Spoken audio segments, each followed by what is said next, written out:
Adam var görsən çox həssaslı istixarə elətdirir.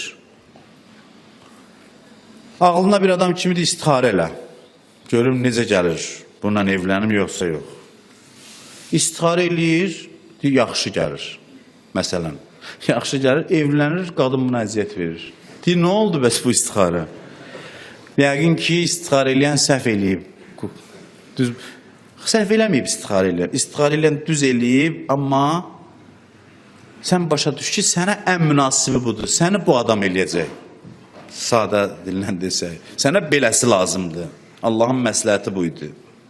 Sən elə bir istixarə yaxşı gəlib, yəni keyfdə olacaq. Yox. İstixarə yaxşı gəlib, bu sənə münasibdir. Sən bununla ailə qurmalısan, bunun zəifliklərinə dözməklə inkişaf eləməlisən. Bir alim deyir ki, bir ailə tanıyırdım. Xanım Zəhraya təvəssül edərlər hamısı ki, bizə bir oğlanı evləndirmək istəyirlər. Oğlunu evləndirmək istəyirdilər. Dedilər ki, xanım Zəhraya təvəssül edərlər ki, buna bir layiqli, özünə uyğun həyat yoldaşı getir. Uzun müddət yalvar, yaxar, Həzrət Zəhraya təvəssül edirlər, evlənmək yaşıdır. Deyir ki, yatdı ailənin hansı üzvüyə oğlan özü, yuxuda gördü ki, Həzrət Zəhra xanım gəlir, buna deyir ki, get filan kəslə evlən. Deyir, bu yuxudan ayılır, deyir, o mənə münasib adam deyil. Öz-özünə deyir, bu münasib deyil, yuxudur da, əhəmiyyət vermirəm buna. Təzdən yatır, təzdən neçə gündən sonra yenə yuxusuna Həzrət Zəhra gəlir, deyir, filan qızı al, filan qızla evlən. Yuxu hüccət deyil, amma mən bilmirəm, deyim, mənə yəqin oldu ki, Həzrət Zəhra bunu seçib, bunu mənim üçün seçib. Evləndi, deyir, ondan qız atasını yandırdı onun, atasını yandırdı. Yəni, başına oyun qalmadı, asmasın. Deyir, amma kişi aram yaşayırdı. Deyirdi ki, Həzrət Fatimənin mənə hədiyyəsidir. Xanım məni tanıyır, bilir ki, mənim kimisinə belə bu lazımdır. Mən bunu zarafat üçün demirəm. Yəni, bu ciddi bir mövzudur. İndi sən yuxuya da inanma, istixarəyə də inanma. Nə yuxunu qəbul elə, nə istixarəni. Yuxu onsuz da hüccət deyil. İndi bu deyil, mən bundan yəqinə çatdım. Ağılla da seçim eləsən, yenə əmin şeydir. Yenə əmin şeydir. Denən, yox, mən nə yuxu, nə istixarə, nə isə. Mən ağlımla qərar verəcəm. Dostlarımla məsləhət eləyəcəm. Yenə də həmin şəkildə olacaq. Həmin şəkildə.